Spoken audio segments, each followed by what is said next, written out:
Right around this time last year, one of the big stories in the world of media was the announcement that the economist and columnist Paul Krugman was leaving the New York Times.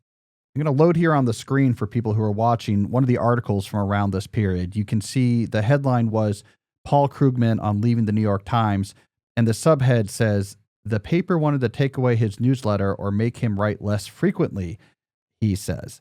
It goes on to summarize that Krugman was fed up with that. He felt like he was being pushed out, and he left. Now, at the time, when this all went down last year, I took it as yet another example of this sort of slow motion dismantling of traditional media that we have been seeing during the entire era of the internet's rise. I mean, in an age of digital distraction, the business model for traditional media is really struggling to compete, right? Because on your phone, information is free and distraction is powerful. And if you want to know about the news, your phone can deliver you dozens of algorithmically curated takes that are reduced down to pithy tweets or compelling short-form videos to make you feel like you're in the middle of all sorts of action. It's just more interesting and more accessible than a lot of traditional media. So it feels like the age in which experts like Paul Krugman attempt to make careful sense of events in the pages of print publications is rapidly disappearing, and that in its place is emerging a world in which all truth and expertise are vanishing, all information is becoming entertainment, all realities are becoming equally valid. But then, more recently, I came across something interesting. I was having coffee with someone who knows Krugman. And he told me, like, look, after he left the Times, Krugman started up a Substack, which, you might think of like, oh, that's kind of sad. It's like the once famous TV personality now has the sort of low-rated podcast or whatever. But here's what my source told me. No, you don't understand. Paul is killing it. His subscriber count rivals the Times' Sunday print circulation. He's really impacting the conversation. And according to my source, his earnings have leaped comfortably into the 7-figure range. This is interesting to me because so often our narratives about the battle for depth in a distracted world are pessimistic. But in Krugman's tale, I see the glimmer of a perhaps more optimistic storyline. Is it possible that paid email newsletter subscriptions might be the foundation on which we can build a new type of professional journalism? Can a distributed network of respected and expert thinkers delivering thoughts in long-form essays offer competition to the nonsense and slop being delivered through attention economy apps? Or is Krugman just an outlier, one last hurrah of old media expertise being turned into money, and the slide of media towards TikTok is all but inevitable? These are the questions that we are going to tackle today in our Ideas segment, and we are going to do so by looking carefully at the underlying numbers behind this story. It will help explain both what's going on in this new type of media and how it compares to what is going on or what's going on in the old. We spent a lot of time tracking down these numbers, so I think you're going to find some pretty interesting insights hidden in there. And then after we're done with that, we're going to try something a little bit new. I'm experimenting with adding a practices segment to the show in which we explore practical ideas that you can consider in your own personal fight for depth in an increasingly distracted world. So in today's practices segment, we will look closer at some advice for ignoring your phone that has recently gone viral online. We'll try to figure out what's going on there. All right, so we got a lot to cover. As always, I'm Cal Newport, and this is Deep Questions, the show about the fight for depth in an increasingly distracted world. And we'll get started right after the music.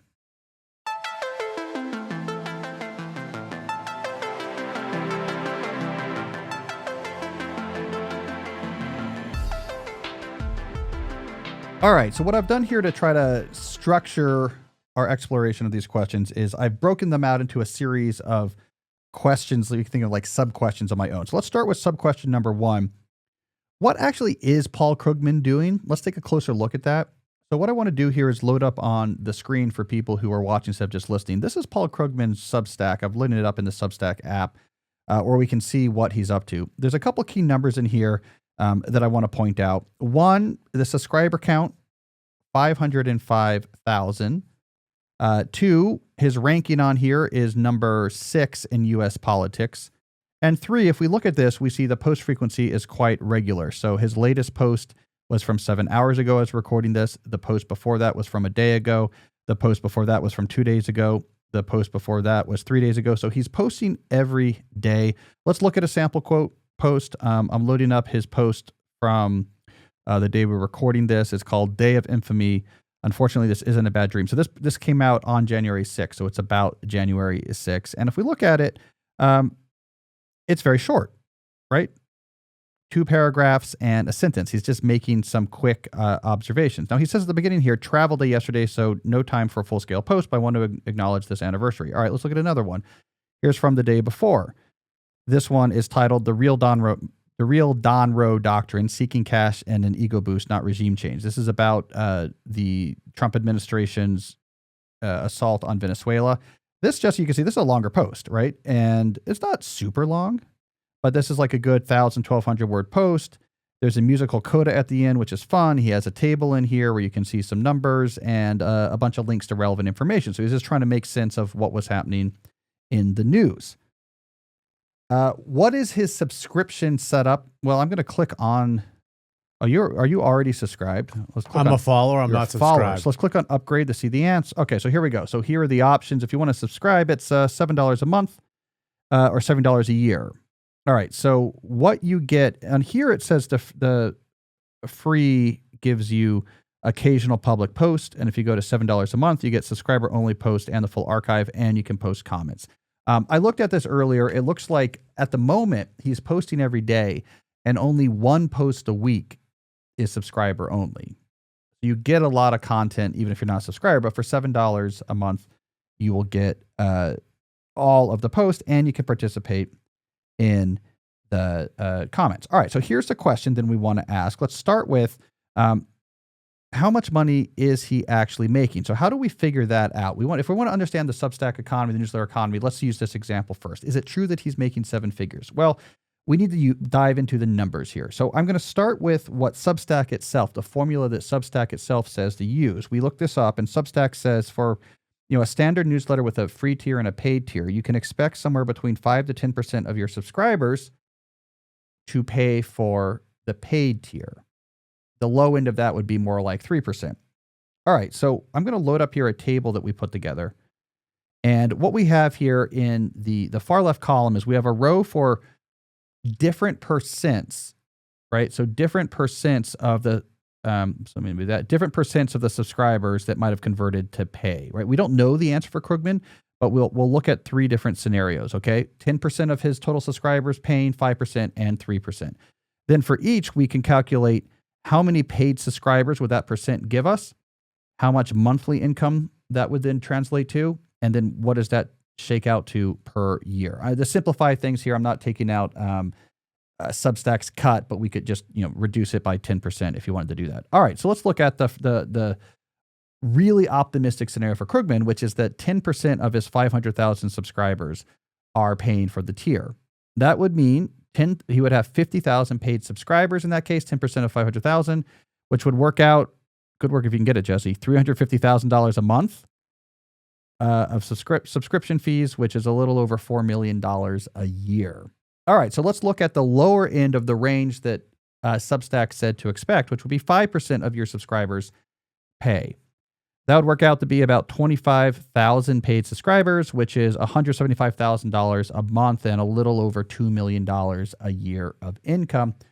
Even if we jump down to the pessimistic scenario where only 3% of his subscribers pay, that's still going to be 15,000 paid subscribers, which is $105,000 per month of subscriber fees, which is about $1.26 million of average revenue. All right, so the answer to our first question, what is Paul Krugman doing, is we can say, look, in every reasonable scenario, his 7-day-a-week Substack has him doing much better financially than he could have been doing at the New York Times. And if he's in the best case scenario, he is actually building up real wealth. He's making many millions of dollars a year. All right. Second question in our investigation. How much does a newsletter like this actually require to run? Is this easy? Is it hard? They get some insight here we don't have Krugman himself talking in too much detail about his habits, but we have a similar blogger, not blogger, I guess newsletter writer, they would say, who did write about the process. There's this article, I'll put on the screen here for people who are watching. Nate Silver, who I think when I looked it up was ranked number 12 on the Substack's politics leaderboard as compared to number 7 for Krugman. So they're very similar size Substackers. Silver wrote this article, Always Be Blogging, My 7 Tips for a Successful Substack. So we can look at Silver's article to get a sense of like what actually goes into being someone who has a lot of subscribers like him or Paul Krugman on Substack. So he has 7 pieces of advice. Number 1, we'll go through them real quick. Always be blogging. He says, I have to tell you that producing Silver Bulletin is really hard work. It's often creatively fulfilling and enjoyable. And this year it was financially rewarding, but professionally, I'm the happiest it's been in years, but it's a lot of work. And if you scroll down here a little bit more, he says he keeps in mind, he has a picture here of Alec Baldwin from Glenn Ross with the Always Be closing chalkboard. And he's changed the last C to a B, so it now reads Always Be Blogging. Like, you got to be writing a lot, right? That's what, if you want to have a large subscriber base and a good conversion to paid, he's saying you have to write a lot, at a minimum 3 articles a week. How long does that take? Well, he says, if you ask me to chart out how I spent my time in the way that the American Time Use Survey does, you'll find that I'm not actually working all that often. Sure, 40 or 50 hours a week, but I take most nights off from work. I travel a lot, both for work and for fun. I play a lot of poker, a wonderful but time-intensive habit, and I have my share of weekday leisurely lunches. I do tend to put in some working hours on the weekend, mornings, afternoons. Still, it's not a crazy schedule. First of all, Jesse, I kind of just put a little aside here about like the elite class of knowledge workers. In his mind, he's like, look, I know this isn't really a hard job. I'm just working 50 hours a week because, you know, he came out of, you know, he was at the New York Times, and then ESPN put all this money into him building out this giant vertical that did sports and election predictions. And when you're in those situations, you're just working all the time. Mm-hmm. So he's like, oh, I know it doesn't look like I'm working all the time because I'm not working at night. I think for people in that class, that's like, oh, I'm lazy. But I think the key number in here is 40 to 50 hours of work a week. So it takes about, it's like a normal full-time job, a normal person full-time job. The other tips I'll go through quickly. They're a little bit less important, but they're kind of interesting. All right, his second advice, if you want to succeed at Substack, is to stretch singles into doubles. So you got to know how you have like a good idea, how to make it a great idea, make the headline better, a better lead, like a better image, like that matters. 3, he says home runs come from timely, differentiated content. I definitely have seen that on Substack. So you need the article, if it's timely to something that's actually happening in the world, like if you're a sports writer, there's a big thing that just happened like that day in sports and you get it out fast. But you also have a take that's different. If all you're doing is like summarizing what's going on, then who cares? But if it's timely but unique, that's where the real numbers pop up. So he gives a kind of a cool example about this. He says the most popular post in Silver Bulletin history is the one on Ann Seltzer's Iowa poll. So this was back from the presidential election last year. Dubiously and wrongly, so this poll dubiously and wrongly had Kamala Harris leading in Iowa, right? So I don't know if you remember this, Jesse, but like this one poll came out that was like, wait, Kamala Harris is doing unexpectedly well in Iowa. And people were like, oh, maybe that's a harbinger that she's actually doing better than we think because Ann Seltzer is a good pollster, but she just got it really wrong. But he wrote a post on this that he claims gave him a different angle. So if we look at what he actually wrote, a shocking Iowa poll means somebody is going to be wrong. All right, so it was timely, and he came at it with an angle of like, wait, someone could be really wrong here. All right, what other advice? Measure twice and cut once. Yeah, be prepared. 5, take a nose-to-tail approach to the newsletter. That's just him saying, like, maybe you end up cutting something because it wasn't working in your post. You might be able to use that in another post, like a Q&A or roundup, so don't waste stuff that you already wrote. 6, writing well quickly is essential.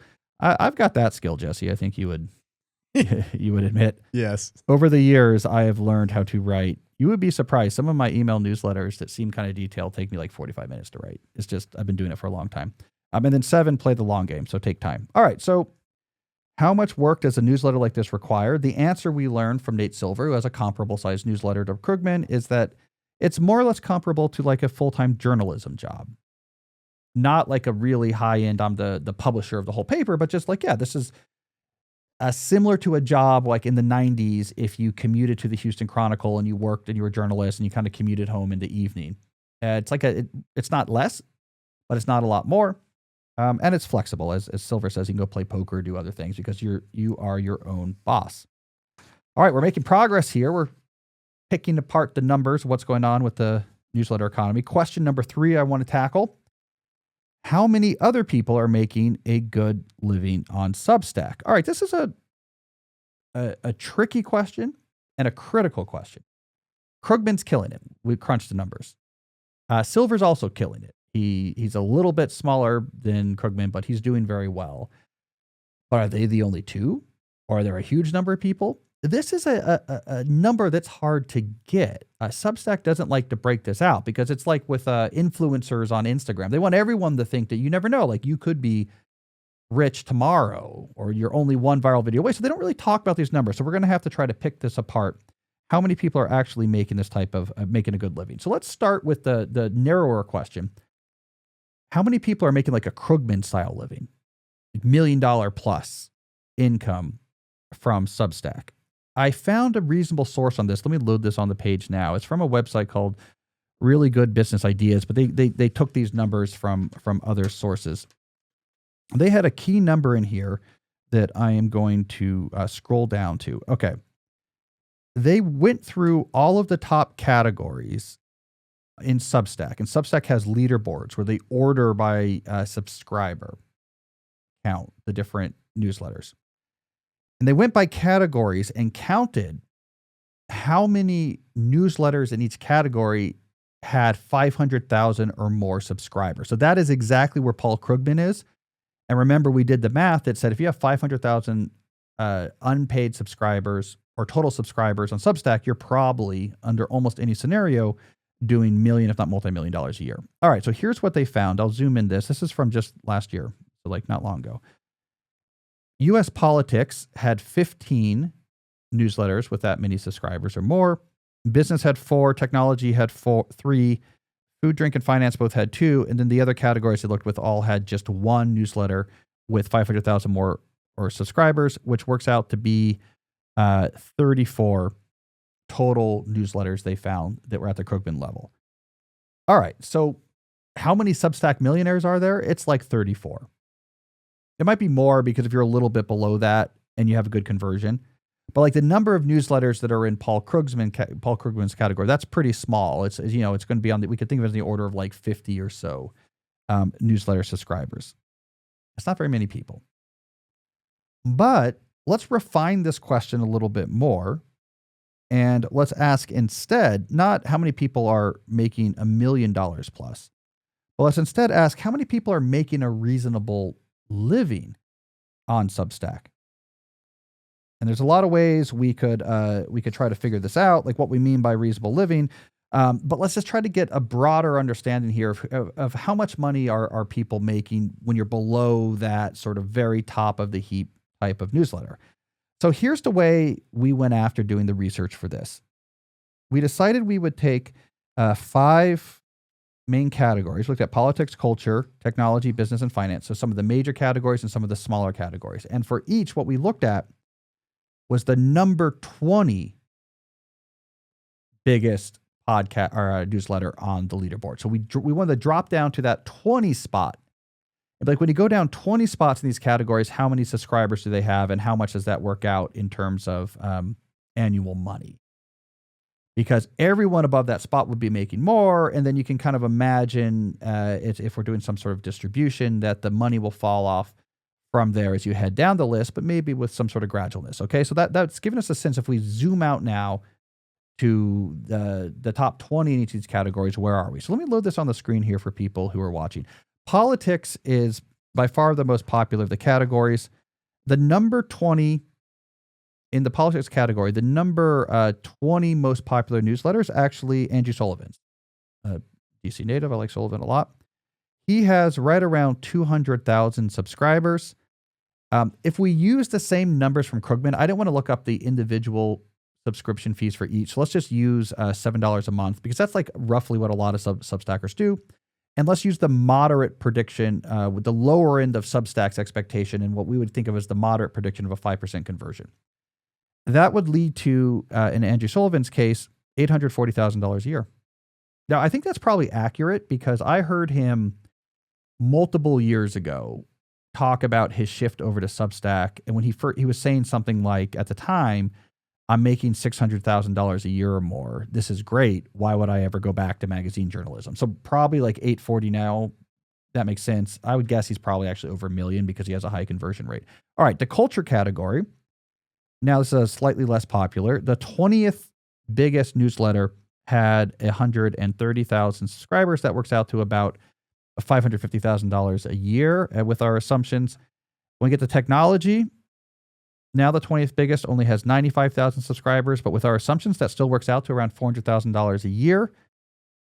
In business, interestingly, you think this would be bigger. There's 21,000 subscribers at the number 20 position. With our assumptions, this works out to $88,000 a year. And then if we look at finance, the number 20 was 16,000. And with our assumptions of $7 a month, that works out to about $67,000 a year. We got to be a little bit careful with business and finance because from what I understand with those categories, it's not about having massive subscriber bases. It's about having high-end subscriber bases that will pay a lot for your insights. Like if you're a finance newsletter, you don't need 500,000 subscribers, right? What you need is 1,000 people that are going to pay $500 a year because it's really valuable information for them. So almost certainly those number 20 ranked newsletters in business and finance are making a lot more than that, but we'll just stick with our assumptions for all categories to try to keep things fair. All right. So if we're going to answer this question of how many people are making a living, if we use something like $150,000 a year as like a cutoff of like, oh, a really good living you're making off of Substack, we see that in politics, culture, and technology, the top 20 newsletters are well above that. And then if we get to business and finance, the top 20 are a little bit below it, but they're actually probably there because they're charging a little bit more.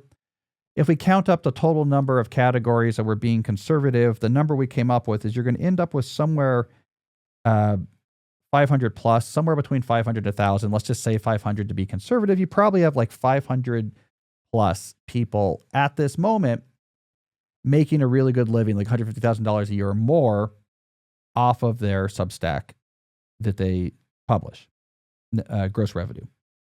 All right. So now we have numbers.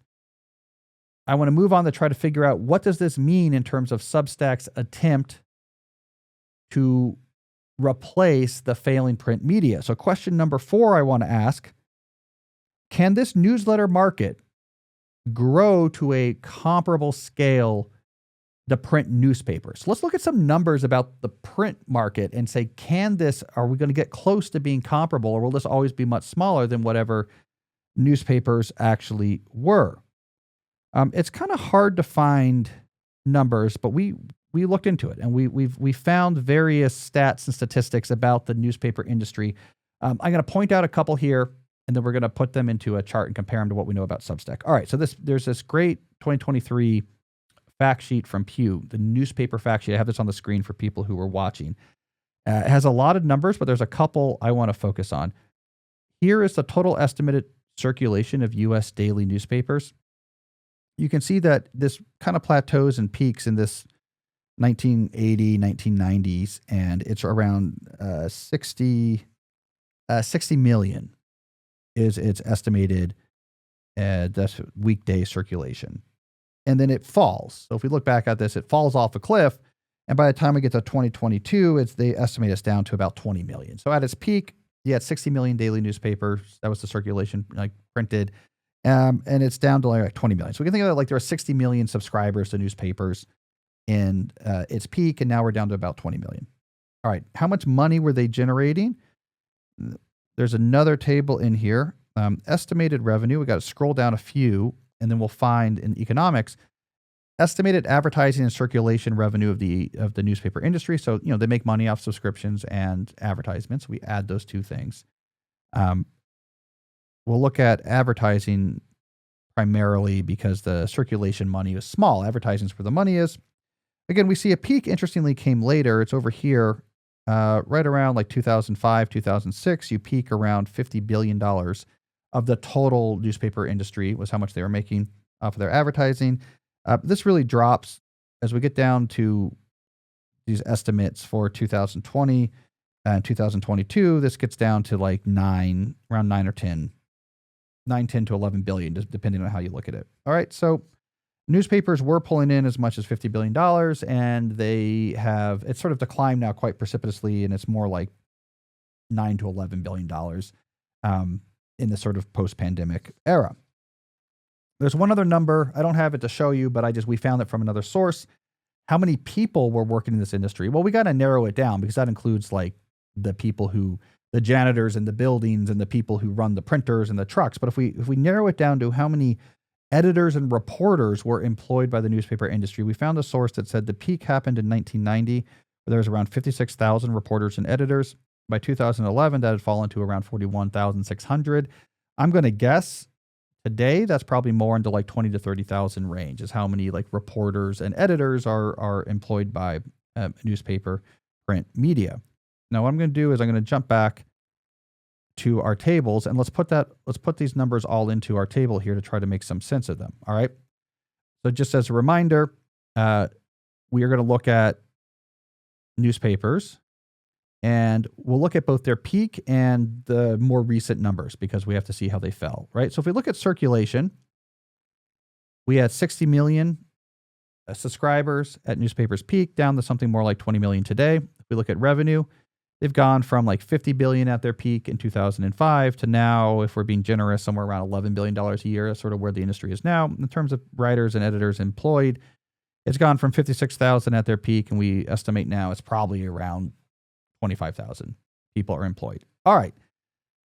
Let's now compare that to the numbers we found about, we want to compare that to the numbers we can find about newsletters. Are they anywhere near that now? Is there a reasonable scenario where newsletters could get to comparable numbers? Well, let's remember what we already established. We already established that there's somewhere between 500 and 1,000 to 1,000 writers making a full-time living on Substack. I'm just looking at my numbers here. We found another source that said that Substack brought in $450 million in revenue in 2025 total. 10% of that went, do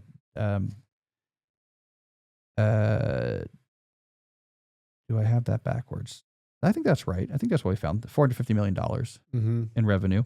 And that it had 5 million paid subscribers. So let's add those numbers to our table. So like what we've added now is our equivalent of circulation for newsletters is the 5 million paid subscribers. So I'm not counting free newsletter subscribers. If you're not paying, I'm not counting you as equivalent to someone who is paying for a newspaper. We have 5 million paid subscribers. That's the circulation. Revenue is around $450 million. And the journalists are, I'm going to say 500, right? Because we calculated there was like 500 to 1,000 people making a good living. And so I think that's the apples to apples comparison to, journalists and editors in newspapers. All right. So if we load back up this table, we'll say, okay, these are much different, right? So right now, the newsletter economy is much smaller than the newspaper economy. 5 million circulation versus even right now, newspapers are at 20 million. $450 million in newsletters versus right now, newspapers at 11 billion, most notably 500 kind of professional or full-time writers compared to something more like 25,000 right now. All right, let's take a quick break to hear from one of our sponsors. It's the new year, which means it's time to finally make progress on all those goals that you've been procrastinating on. Now, for many, this list includes making sure that you have enough life insurance to take care of the people that you love. Now, why do we put this particular chore off? Because it seems ambiguous and confusing. So let me tell you how you can solve this problem this new year. Fabric by Gerber Life. Fabric by Gerber Life is term life insurance you can get done today. It's made for busy parents like you. It's all online on your schedule, and you can do it right from your couch. You could be covered in under 10 minutes with no health exams required. Even if you have life insurance through your employer, it may not be enough for protection that you and your family need. That's why you need Fabric. It has flexible, high-quality policies that fit your family and your budget, including things like $1 million in coverage for less than $1 a day.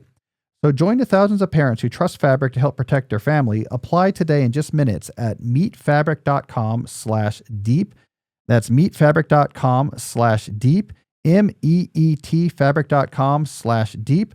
Policies issued by Western Southern Life Assurance Company, not available in certain states. Prices subject to underwriting and health questions. Now, I also want to talk about our friends at Pipedrive. When it comes to sales, efficiency is everything. Too much time manually entering data and chasing documents means less time closing deals. That's where today's sponsor, Pipedrive, comes in. It is a top-rated sales CRM tool for small and medium businesses. Now, here's why I love Pipedrive. It's all about one of my favorite productivity strategies, automation. With Pipedrive, you can automate just about any step of your sales process for your entire team, from scheduling sales calls to email marketing.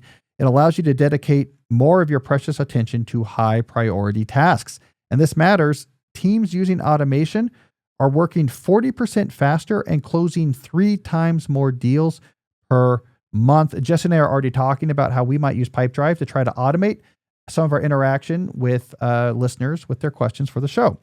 So here's the thing. Pipedrive is a powerful, simple CRM that is built by salespeople for salespeople. You should consider joining the over 100,000 companies already using Pipedrive. And right now, when you use my link, you'll get a 30-day free trial, no credit card or payment needed. Just head to pipedrive.com/deep to get started. That's pipedrive.com/deep, and you can be up and running in just minutes. All right, Jesse, let's get back to the show. But what we care about is where this is going. This is all kind of new.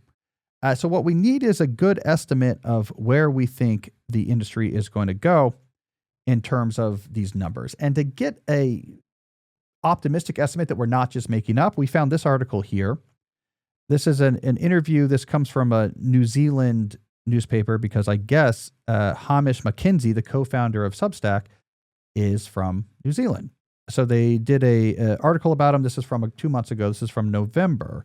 And they're talking about him, and he's giving a lot of information and thoughts about how Substack is doing. But here's the key thing I want to pull out. They sort of ask him at the end, how big can this grow? What's your goal here? And here's his line. I don't see anything in the laws of physics that should prevent Substack from getting to more than 50 million paid subscribers. So they're at 5 million now. He thinks the internet and the environment based on their data, their goals are, we should be able to 10x that. We should be able to, if we grow this right, to have about 50 million people who are paid subscribers on Substack. So let's use that as our index for the best case future for Substack. And here's what we get. We now say, okay, what is their circulation? Well, they have 5 million paid subscribers now, but that would go up to 50 million in this scenario. Revenue, they have 450 million now. If we just 10x that, that goes up to 4.5 billion, and 500 people making a living. Again, we'll just straight up 10x that to something more like 5,000. Now this is getting interesting because what we are seeing is newsletters now, or in this sort of best case scenario of where they're hoping they'll go, don't compare and don't really compare to the newspapers at their peak. The exception here will be in circulation, because newspapers had a circulation of 60 million at their peak versus 50 million paid Substack subscribers in this future scenario. When we look at revenue, newspapers were bringing in 50 billion versus more like 5 billion in the optimistic scenario for Substack. And they had, 56,000 people working as compared to 5,000 in Substack. But if we compare that future scenario for Substack to where newspapers are kind of right now, it's comparable. So we could kind of imagine a split. Like Substack has many more paid subscribers than there's current newspaper circulators. It's bringing in comparable revenue to what newspapers are. It's an order of magnitude off in terms of number of people working full time, but it's in the realm of what we have right now full time in newspapers. And if we look at these numbers with an even more optimistic hat on, we can actually inflate. There's a case to inflate some of these. So let's put this back up on the screen here for a second, Jesse. We can inflate this revenue number. So yeah, right now they're making 450 million. So if you 10x the subscribers, you can imagine 4.5 billion. There are other ways to make revenue once you have a successful Substack, which, newspapers, that's going into their revenue numbers. We could also factor that in here. Like, for example, you have to factor in something like paid ads, right? So you could have ads on your free version of your newsletters. This is something, I did some numbers. Let's see if I can find these. I have some numbers on this from our own ad agency. So right now, for example, you can get it's possible to get a $35 CPM on just a display ad that you put on your newsletter. So that means you get $35 for every 1,000 people that read your newsletter. So you could use this to convert unpaid subscribers into a revenue source.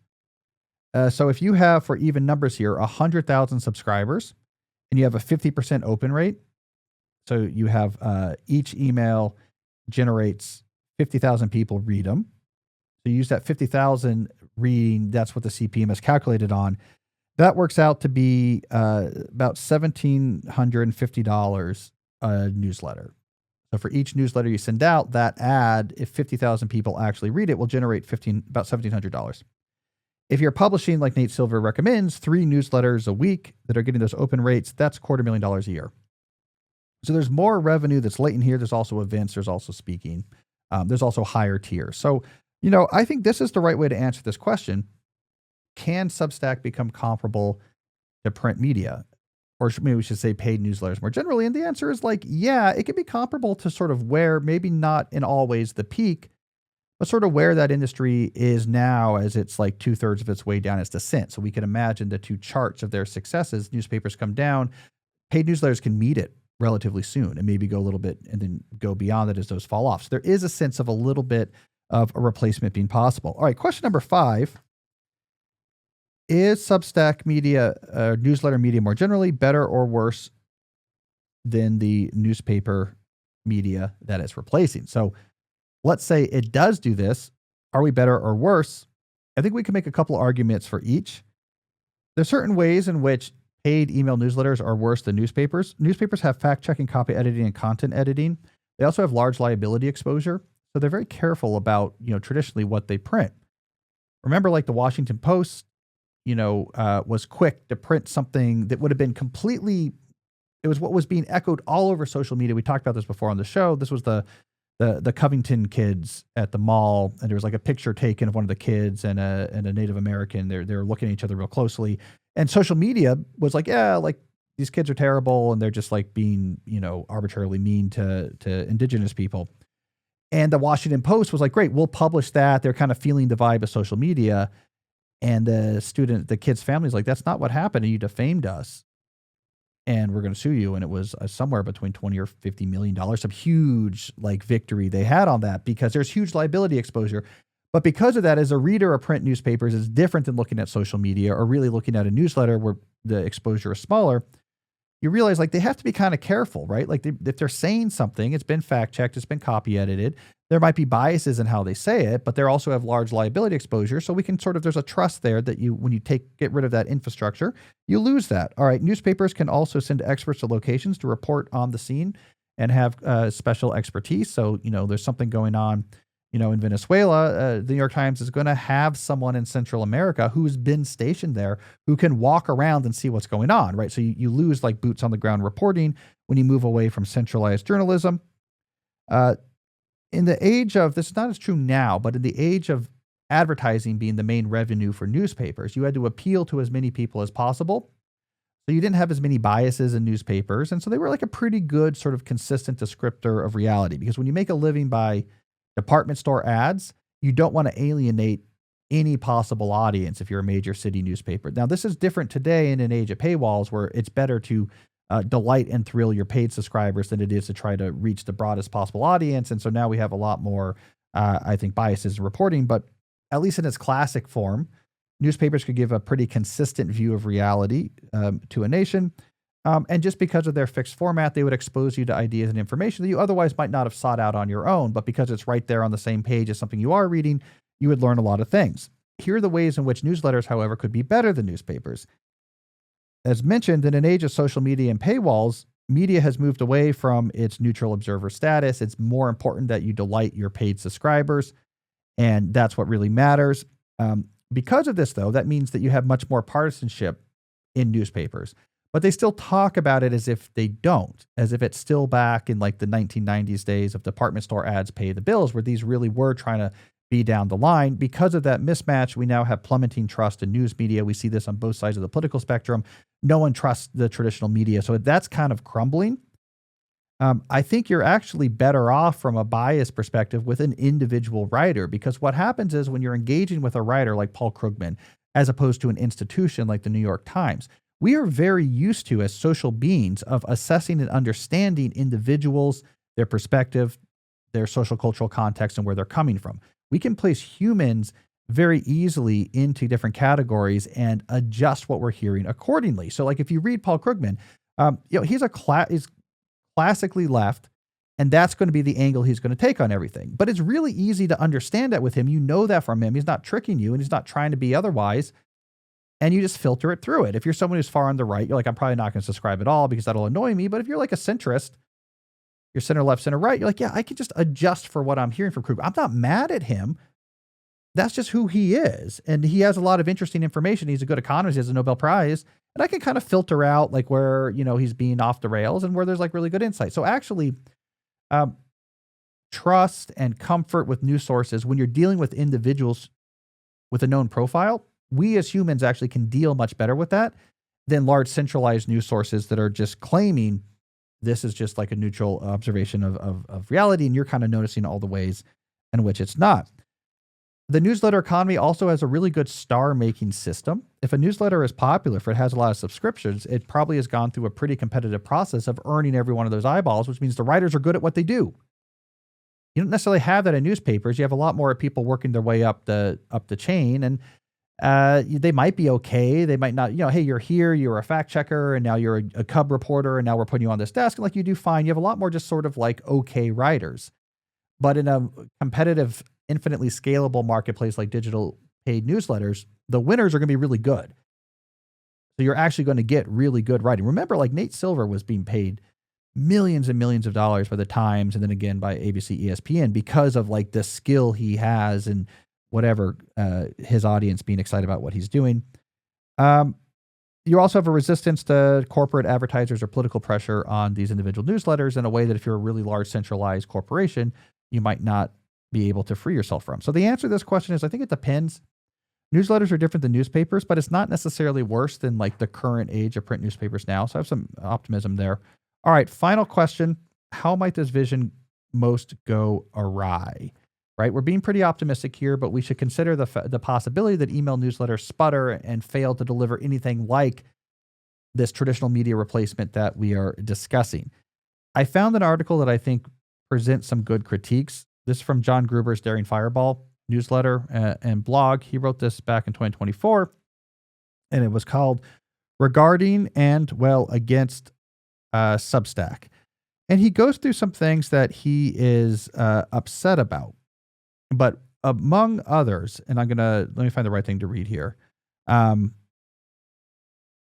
Here, he is upset with people talking about Substack like it is a publication as opposed to a delivery mechanism.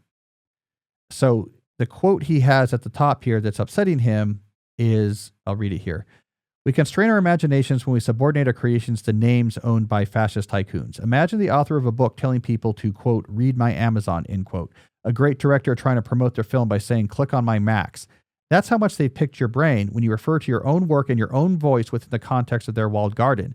There is no such thing as my Substack. There is only your writing and a forever fight against a world of pure enshittification. And so he's upset about this move that Substack is making. He'd be like, no, Substack is the thing, like Netflix or Twitter. It's a platform that serves you information. And writers are just serving Substack, but you as a consumer are consuming a Substack, not the writings of Paul Krugman and the writings of Heather Cox Richardson and the writings of Nate Silver.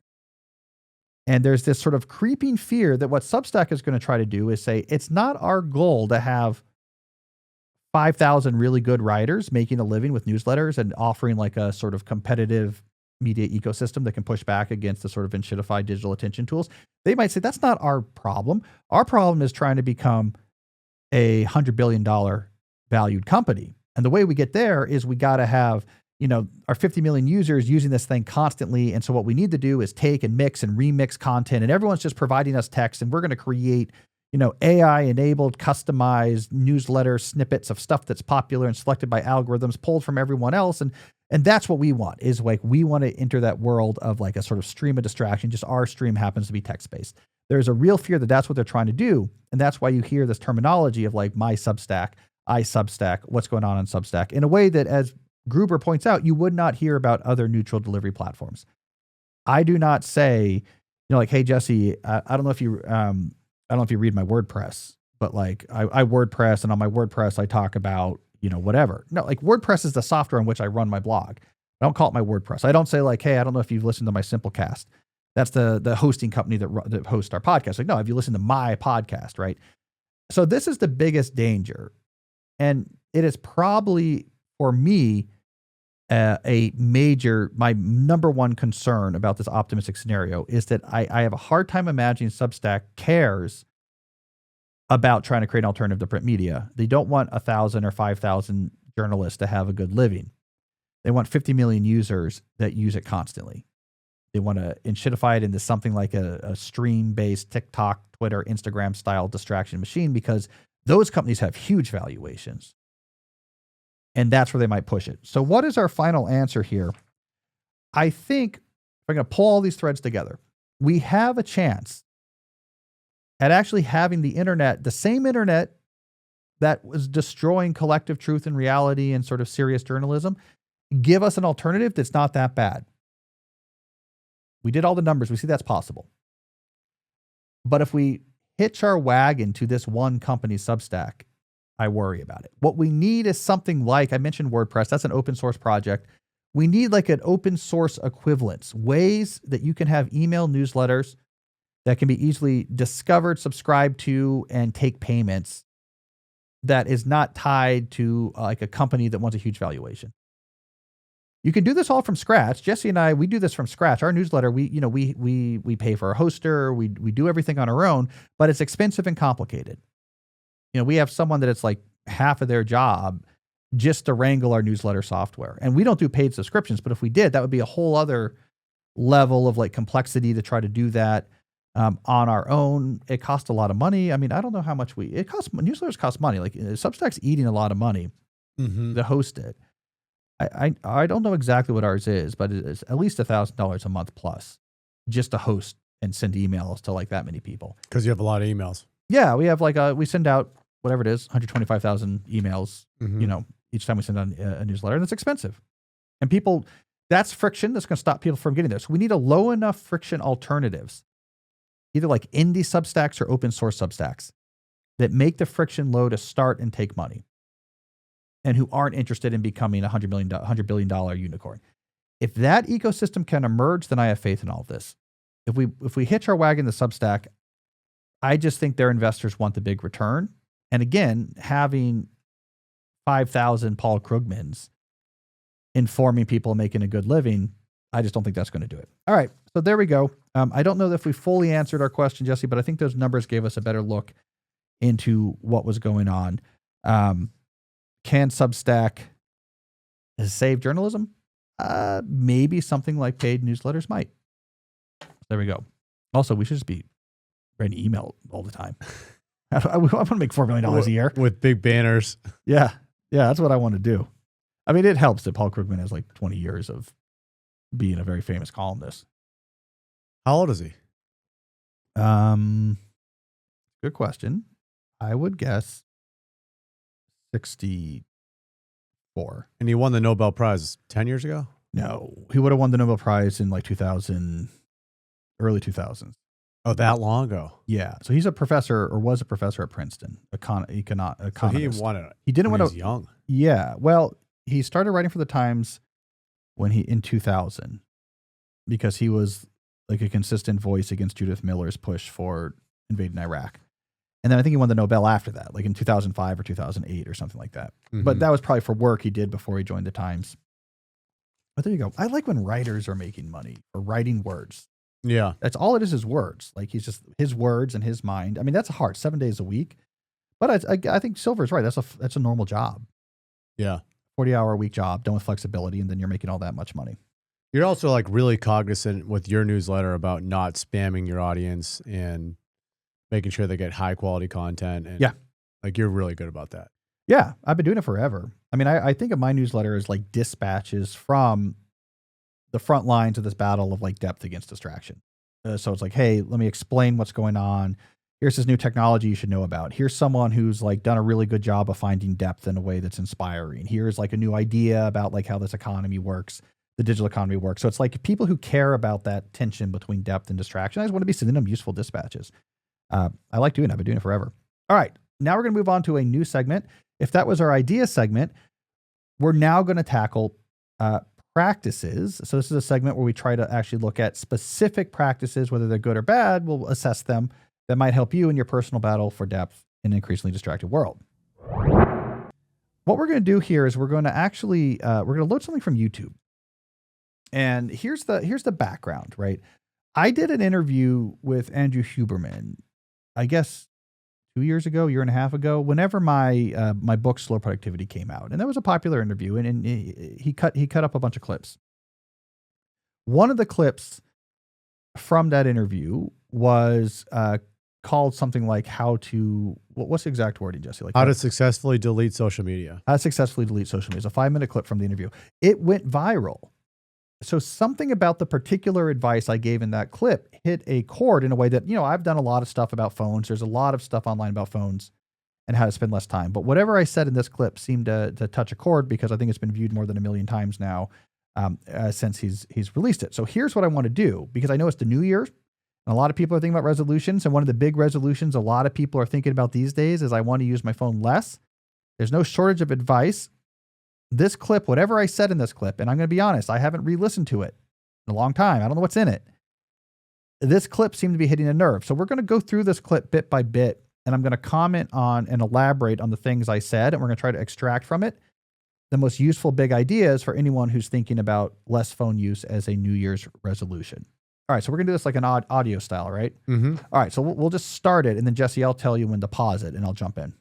Recently, my podcast team was in Australia, and my producer and close friend here, Rob Moore, instructed all of us to get rid of social media on our phones, except one guy who would post our weekly episodes announcements. And it was pretty brutal at first. And then coming back to social media, it's actually turned out to be more challenging. Huh. You really experience the friction coming back the other way. And then let's pause it there for a second. All right, so this clip starts. Now this is coming back to me, Jesse. Remember, it's a nice day. Nice part of LA. Huberman there. Can you tell his like raspy masculine voice from mine? He's jacked. God, it's a big guy. He's a strong gentleman. He's in good shape. Between us, Huberman and I can combined bench press like 300 pounds between the two of us. So there's a good point he's making there, right? He's saying, hey, let me give you a testimony. We went for an extended period without social media. And yes, it was hard to make the transition. But what was even harder was when we came back and I started using social media again, because I had gotten, what he's saying here essentially is he had gotten used to life without it. And when he added it back, it immediately created a lot of sort of bad feelings. And so you don't know how much negativity being on your phone all your time is injected into your life until you actually spend time away from it. We just kind of get used to what it feels like to constantly be looking at that slop and distraction on this little piece of screen. And it's not until you get away from it that you realize like, wow, it's like going from black and white to Technicolor when I take that out of my life. All right, let's keep going here, Jesse. What comes next? One experience is the lack of friction, and that's where it gets scary. It's so interesting the way that the brain can adapt. The friction leaving something behind, the friction coming back to it. And I think for people listening to this, I raise this because I think, of course, many people listening are, have work that they really need to focus on. They may be having issues with productivity and burnout, et cetera. I think a lot of people use the phone and social media because it fills their life. It provides some enrichment, and they aren't necessarily committed to specific projects. But I guess through the lens of the let's just call it the Cal Newportian lens, one might argue that those people almost certainly have untapped creativity, untapped. Let's pause it there. Okay, so here's the second big point that's coming out of this clip. So Huberman started by setting up the idea that you don't realize how much drag there is on your life from your phone until you get away from it. Then he gets the second point, which now I'm remembering this conversation. I think this is the point that is beginning to separate this discussion from so much other advice about your phone that you're going to find online.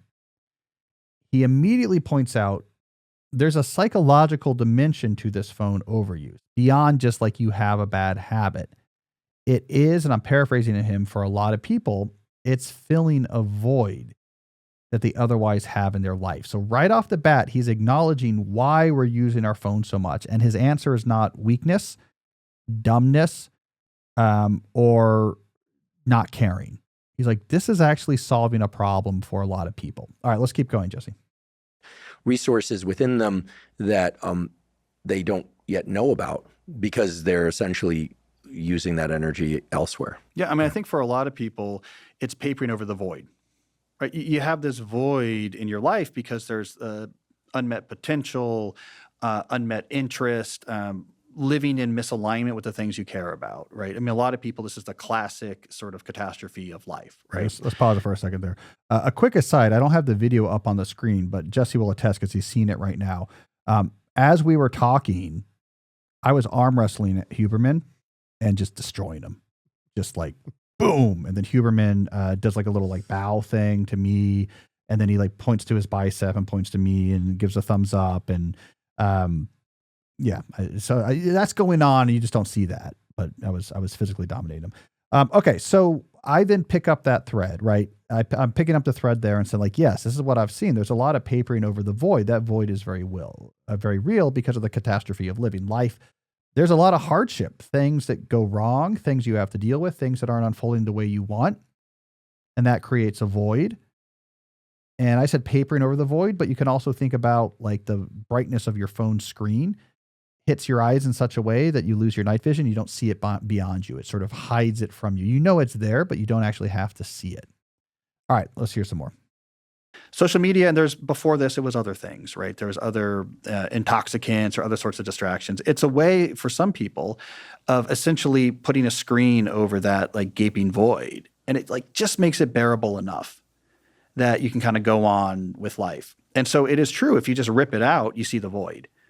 And that's really difficult, right? I mean, because I did this experiment for one of my books. Let's pause here before we get to the experiment. All right. So again, what's going on behind the scenes here, and Jesse will attest to this, is like actually during that clip when I was talking, Huberman leaves the camera, comes back in a full Brazilian Jiu-Jitsu gi with his black belt on, points to me. I get a quick submission on him. He gets up, takes off his black belt, hands it to me. All right. But anyways, let's get back to the actual words that are happening here. There's a lot of, now I'm really unpacking why this went, what about this was resonating. Again, there's a lot of, if we don't recognize the psychological realities in which phone use happens, it really becomes a very sort of sterile conversation. And one of the points I made in there, which I want to make again right now, is that we've seen similar sort of addictions rise in other past difficult times. They were just different substances. It was like during if you were in the 19th century or early 20th century living in one of the newly industrialized urban environment, you were all at taverns all the time. You were drinking all the time because life was really hard, right? You were living, you had very little control and autonomy, and you were barely making enough money to support yourself, and you're all crammed into like a tenement or whatever.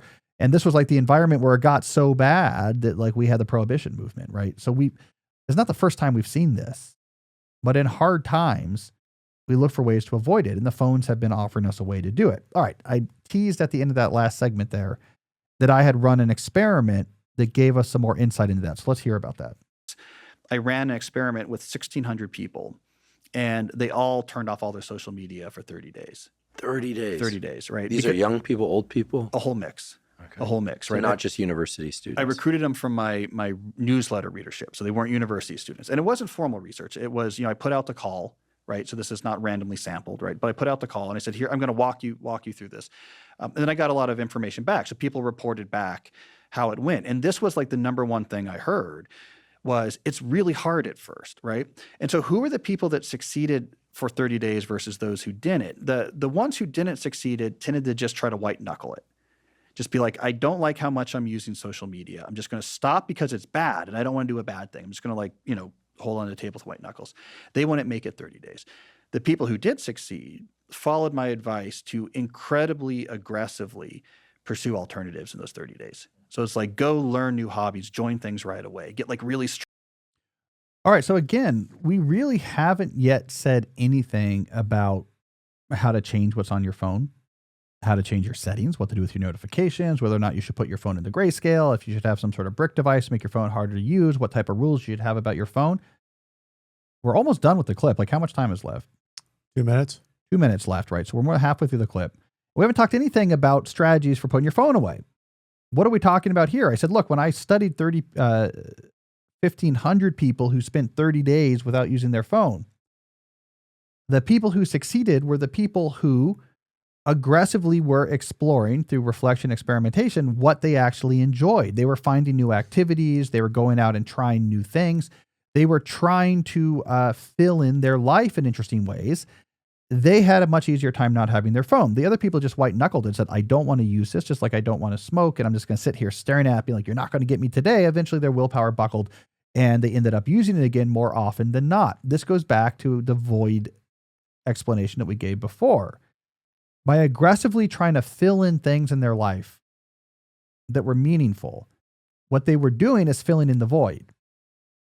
And when you fill in that void through actual activity, through actual connection, through actual self-reflection and growth, you don't need to hide yourself from it anymore.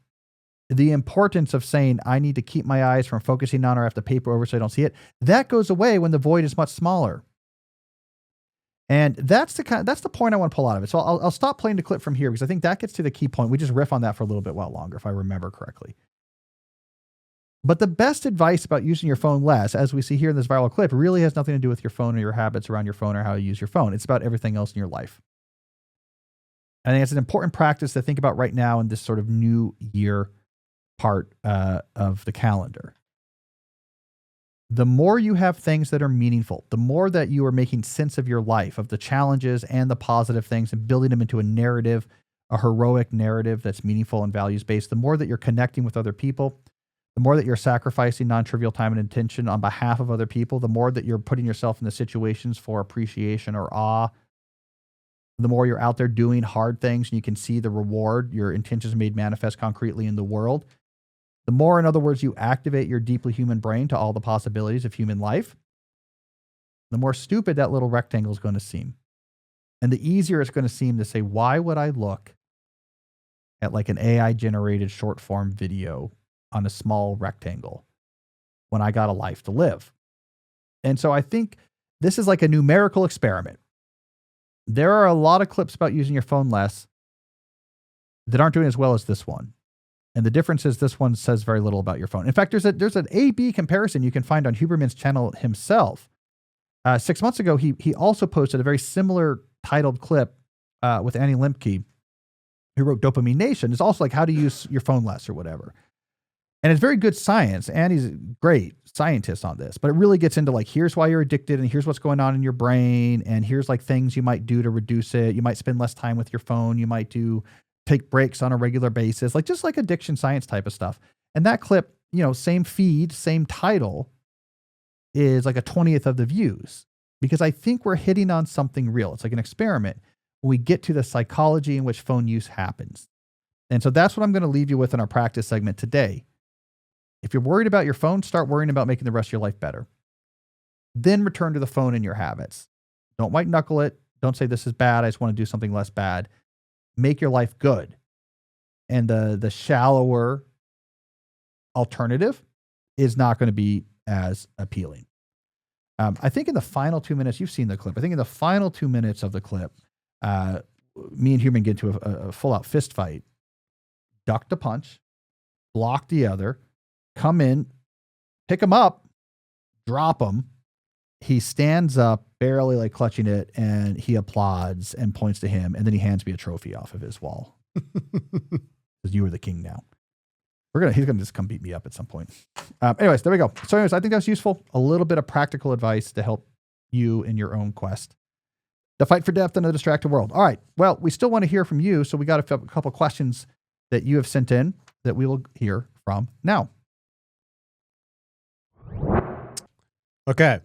First question is from Victoria.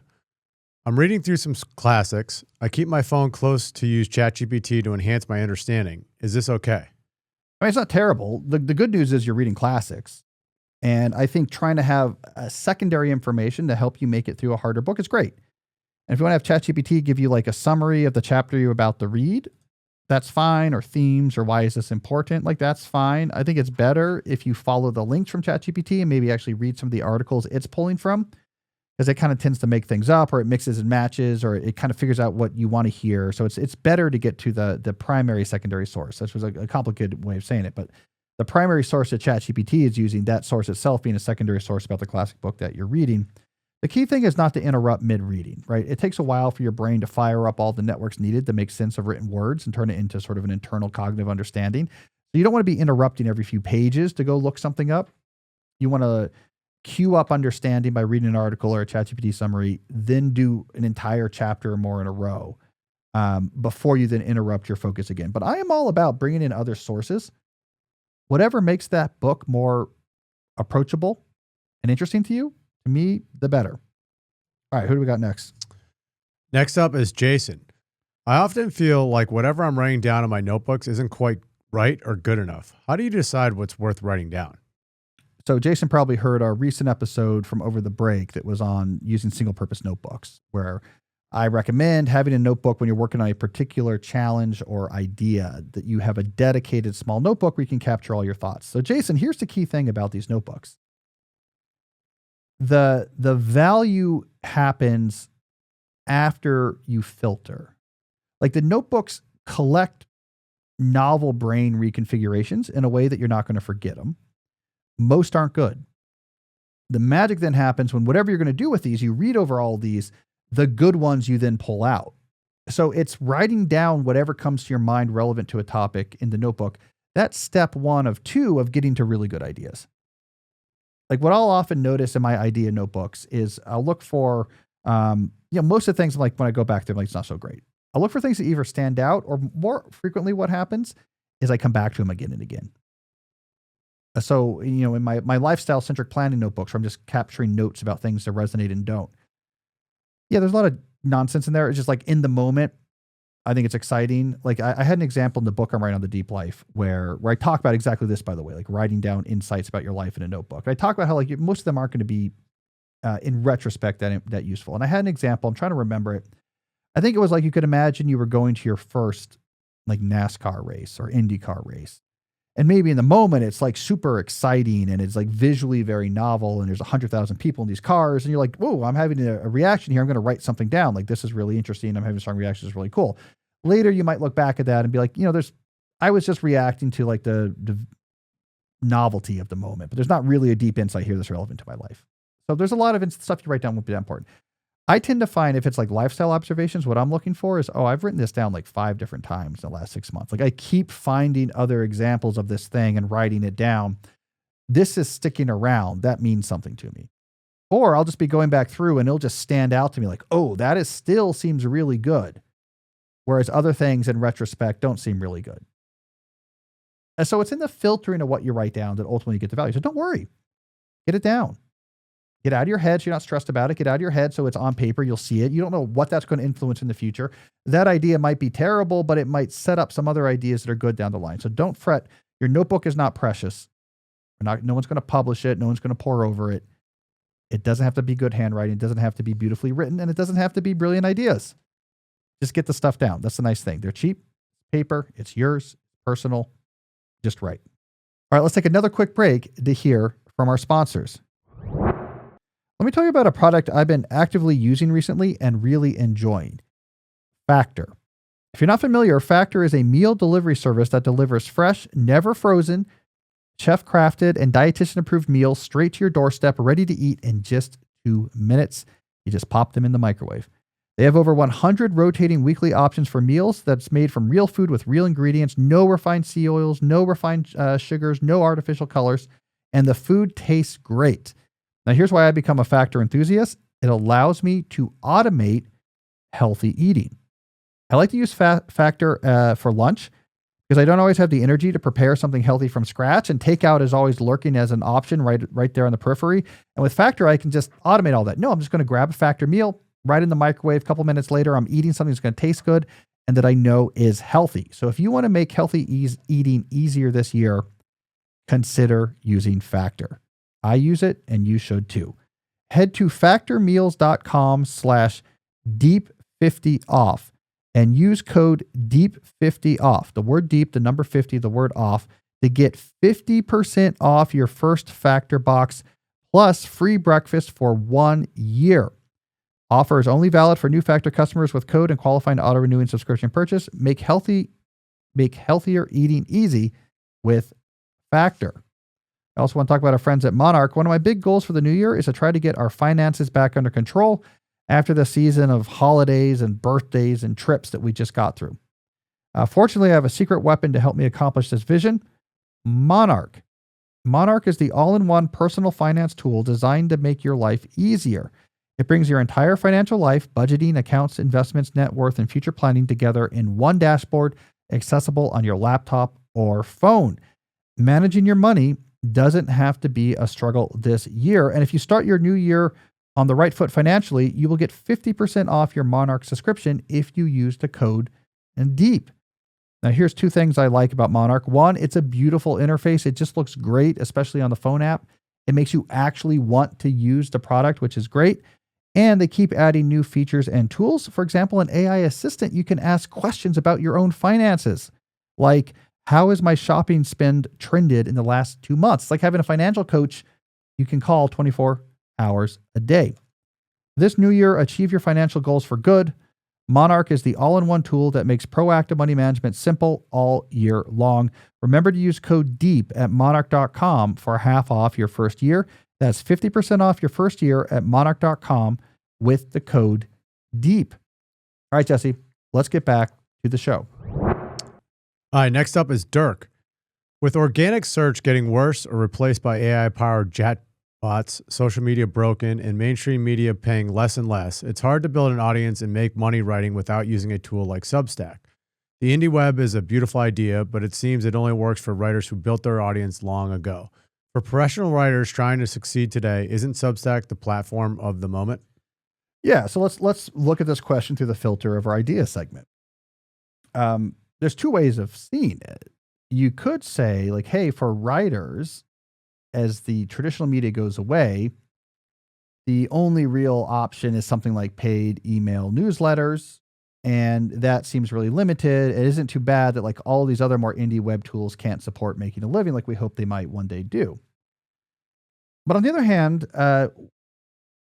we never expected that there is more indie web stuff, like blogs came along before and just personal websites. Like those didn't monetize very well for various reasons, but we should expect them to. It's actually like very hard to find an economic niche where you can actually efficiently match money to talent in a way that's a non-trivial market size.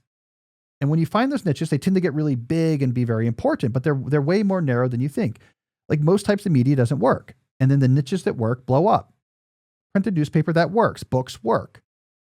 Blogs didn't work. Pamphlets didn't work. Novellas haven't really worked, but paid newsletters do, right? So certain things work, most things don't. So I don't think that's really necessarily a problem.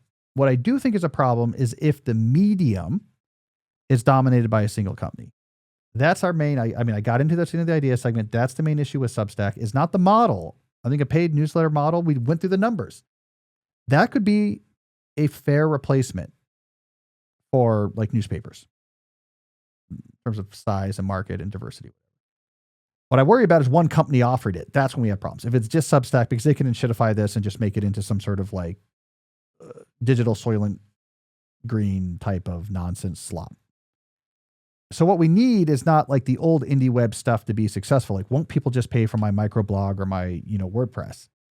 we need more indie webs copies of Substack. We need more independent Substacks. We need more platforms run by more people where the friction is low for me to put out content and to make money from it. The other thing you really have to keep in mind when you think about these new type of paid media is in the history of media, when you get new media, it does open up different ways of reaching people. But when money's involved, the truth remains, it is very, very hard to make money doing something in media. That it has always been a very narrow peak of a very large mountain. And this is something that we often get wrong. When a new technology comes along that is opening up more access to an audience, we think that should mean it should greatly increase the number of people who can make a living or make a lot of money doing something. But it doesn't, right? Like the internet meant anyone could publish text now and anyone could read it. That's a major breakthrough. Before, you had to actually have physical machines to put ink on paper, and you had to distribute that paper by putting them in the back of trucks and driving them places.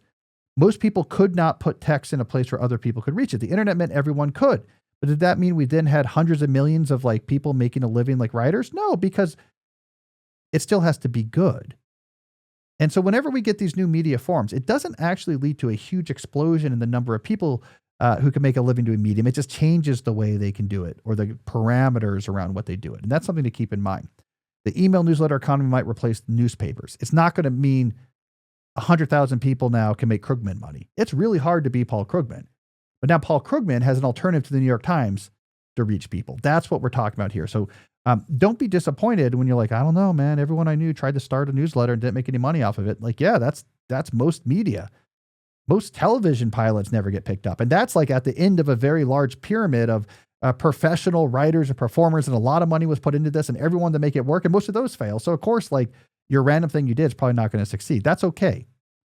Broadening access to information doesn't go hand in hand with broadening massively the number of people who can make a living off information. So we should keep that in mind as well.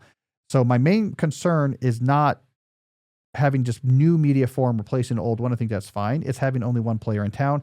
We need more indie or open source or smaller, more niche alternatives to Substack, which I think we're going to get, Jesse, because they're good. If they enshittify, you know, like, oh, it's all streams and we just want to show you all sorts of stuff and get you like to look at your app more and more. There's a market for someone else to be like, okay, we'll just do like old Substack. Like, it's not that hard of a technological problem. I think there's a lot of writers like, yeah, I'll just take my email list and I'll move it over to this new platform that has a better interface. My subscribers don't care because they're getting this. They can get it through email. They don't have to get through the app. Mm-hmm. So that's my hopeful prediction is that if Substack moves towards the sort of slop attention distraction mode, then the good writers will just shift the new alternatives that'll pop up. Can you define enshittify? You use that a few times. Yeah, I think we did a podcast episode on this a while ago. This is Cory Doctorow's notion of what happens is with a lot of these attention economy digital tools is that they do things that makes them useful, that grows an audience, and then they shift their focus to trying to make as much money as possible off that audience, and it makes the tool much worse. Then the tool gets kind of terrible. This is like Facebook. It was very useful. Like, oh, everyone I know is on here. And they can post updates about what they're up to. And I can see what people I know are up to. Like, what's their relationship status? Let me see pictures of their kids.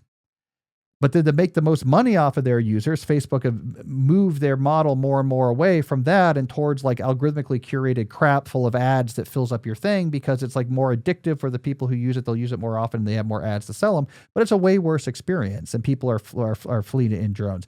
So Cory Doctorow's theory, and he coined this term a long time ago, but he has a new book out about this. His theory is that like this is like an inevitable cycle when you have broadly funded digital attention economy tools. And so like Substack will probably fall prey to that, but maybe it won't. So we'll see. All right. Finally, I want to end each episode talking quickly about what I've been reading. And well, we just came out of December, Jesse, and I read my 5 books in December. But more importantly, December is my time for reading thrillers. So I thought I would briefly mention the 3 thrillers I read in December, and then I'm going to rank order them. All right. Number 1 I read was Airframe by Michael Crichton. It's a lesser known thriller of his, but he wrote it like at the height of his post Jurassic Park powers in the 1990s. No high concept plot. There is no dinosaurs or time travel or aliens. It is really just there's an accident on an airplane and they're investigating it and trying to figure out what it is. And the company has a big pending deal with the Chinese. And they don't want that to be jeopardized, and they're trying to cover up some of the issues, and there's some labor unrest. That's it. But it's like classic thriller where you get into the details of airplane safety and how it works, and good pacing. Then I read another Crichton book that I hadn't read in a very long time, The Great Train Robbery. He wrote that way back in the 60s or 70s, like pretty early in his career, where it was like he took an actual event, a Victorian England train robbery, did a lot of research on it, and then kind of dramatized it in a novel. He kind of walks through the steps of it. It's a sort of a Sting style. And in fact, I'm interested in the connection between the Sting and this. I think this came first, very much like the con is coming together, but you don't know all the how it's all going to work in the end until it all kind of comes together. And then I read Fantastic Voyage, pure adventure book. It was a movie. That was a short story that got made into a movie. I think Raquel Welch was in it.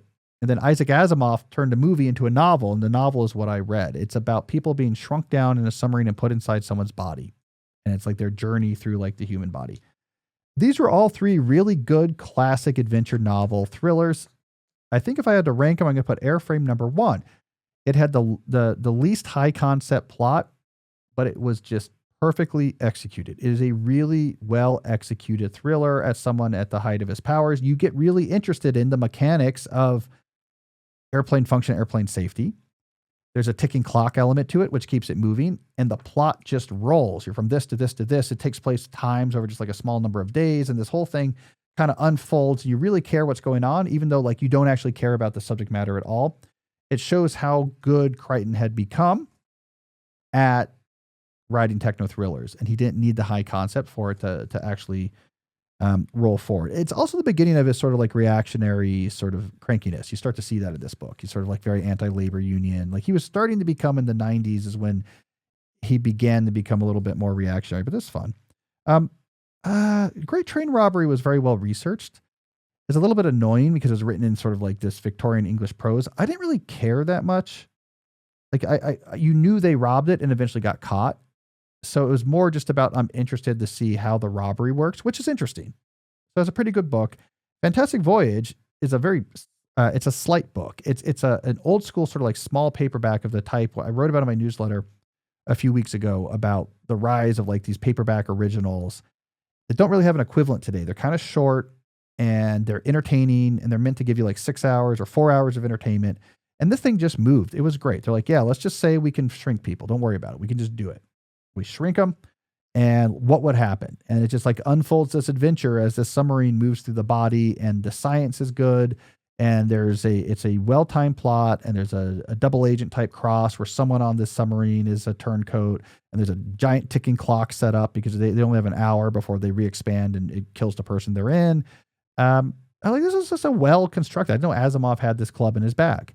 A well-constructed adventure thriller with a big technical aspect in it as well. And I really enjoyed it, and didn't try to do too much. Like they got you to that room quick, it finished, and then they left. And that was the entire book. So I thought that was also really good. So Thriller December, Jesse, was a success. I also read a book about The Simpsons and one other book. I don't think what else I read. I forgot what the 5th book was, but anyways, I read 5 books in December. But the thrillers is what I wanted to check in on because that's what people care about. All right. That's all the time we have for today. Hey, let us know. You can send a note to Jesse at calnewport.com if you like this move towards the 2 segments, ideas and practices. I'm going to try it for a little while. Hope you like it. All right, we'll be back next week with another episode. And until then, as always, stay deep. Hey, now that we're in the new year, you might have missed episode 384, which was about the books you should consider reading this month to have a deeper year ahead. Check it out if you missed it before. I think you're going to like it. So we're going to do a deep dive on the question that I probably am asked the most by you, which is, what should I read?